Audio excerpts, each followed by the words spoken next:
When I spoke here last year, I said we faced the same timeless choice that Moses put before the people of Israel thousands of years ago. As we were about to enter the Promised Land, Moses told us that our actions will determine whether we bequeath to future generations a blessing or a curse. And that is the choice we face today. It is the same Bible that tells us in the stories of the Old Testament, much which has guided many people across this world.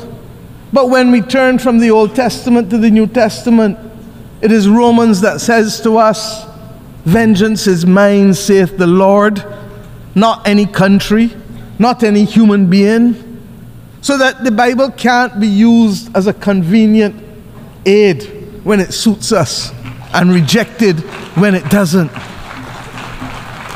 In the midst of this maelstrom, we were very clear. My country took the step this year of recognizing and establishing diplomatic relations with the state of Palestine, in spite of having supported a two-state solution since 1969.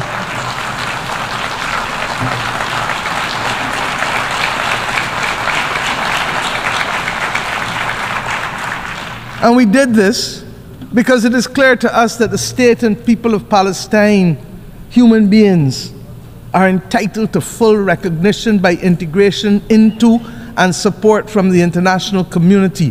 The Charter does not say we the people, with the exception of any one group from any one part of the world. We join with others, therefore, in congratulating the state of Palestine in taking their seat among the United Nations member states, as they did on the 10th of September of this year.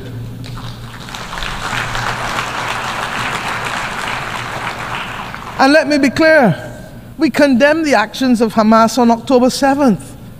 But we equally and strongly deplore the humanitarian catastrophe in Gaza, which is the result of the disproportionate use of force by Israel. There's no justification for it. And that is why treaties exist governing the rules of engagement for war. Because we as human beings learned better and know better and committed to better. A two-state solution, no matter how elusive it may appear to be now, is the only answer. And I've said already this week that we have known difficult battles in mankind's history. But when we were in it, we didn't think we could achieve it, but we did. We abolished slavery. We removed apartheid in South Africa. These battles are not beyond our creativity, our capacity, and our resilience to resolve them. I decided to come here to speak for my people, to speak for my country, to speak for the truth. And here's the truth. Israel seeks peace. Israel yearns for peace. Israel has made peace and will make peace again. Yet we face savage enemies who seek our annihilation, and we must defend ourselves against these savage murderers. Our enemies seek not only to destroy us, they seek to destroy our common civilization and return all of us to a dark age of tyranny and terror. The silence that has engulfed Sudan is unacceptable and may well be rooted in the racism that the world still carries as a badge of honor from the victories of the last great war of the World War II. The actions in Myanmar cannot continue. Ukraine has sucked more oxygen out of the global community and the global financial system than any of us can appropriately accept at the very time when the world needs to be applying its resources and efforts to fighting the greatest crisis known to mankind.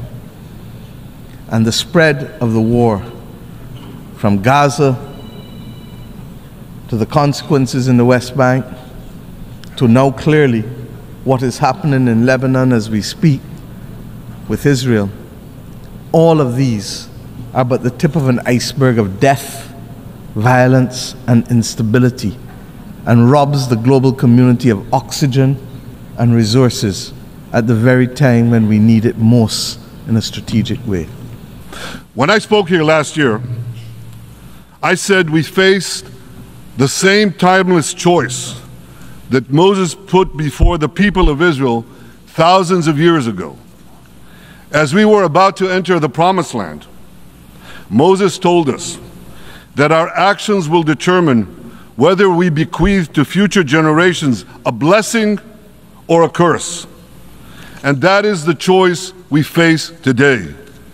The curse of Iran's unremitting aggression, or the blessing of a historic reconciliation between Arab and Jew. If you strike us, we will strike you. And I have another message for this assembly and for the world outside this hall. We are winning. This is the map I presented here last year. It's a map of a blessing. It shows Israel and its Arab partners forming a land bridge connecting Asia and Europe between the Indian Ocean and the Mediterranean Sea. Across this bridge, we will lay rail lines, energy pipelines, fiber optic cables, and this will serve the betterment of 2 billion people. Now look at this second map. It's a map. Look at the second map. It's a map of a curse. It's a map of an arc of terror that Iran has created and imposed from the Indian Ocean to the Mediterranean. Iran's malignant arc has shut down international waterways. It cuts off trade. It destroys millions, destroys nations from within, and inflicts misery on millions. On the one hand, a bright blessing, a future of hope. On the other hand, a dark future of despair.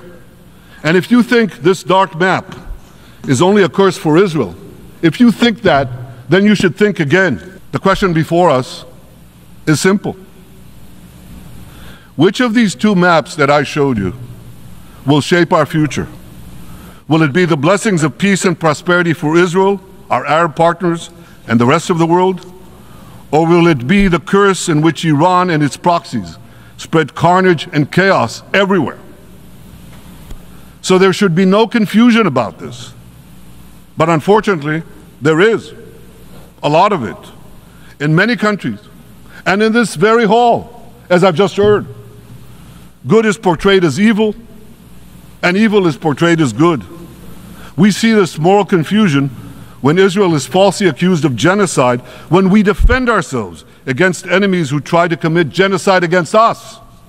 And I say to you, until Israel, until the Jewish state is treated like other nations, until this anti-Semitic swamp is drained, the UN will be viewed by fair-minded people everywhere as nothing more than a contemptuous farce.